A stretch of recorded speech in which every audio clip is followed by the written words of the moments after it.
صحابي، مفروض تخلوا بالكم مني وتشلوني كمان في النني، وإن كانت الحكاية الروح بالروح. اسكت يا عم، ما أنا كده كده مجروح.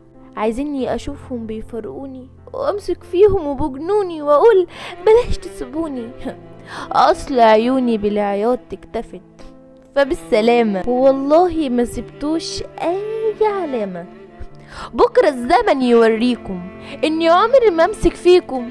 قالوا عليا غريبة وإني كمان اتزعت بالطيبة، فاستضافوني في برنامج وحوار وكنت أنا المستشار. قالوا ايه رأيك في بني آدم ملوش صحاب؟ قلت بني آدم مغوار. قالوا ايه رأيك في بني آدم ملوش غالي؟ قلت تسلم الغوالي اللي فرقونا. قالوا ولو قلنا بني آدم عايش بماضيه، قلت تسلم تربية اللي ربيه.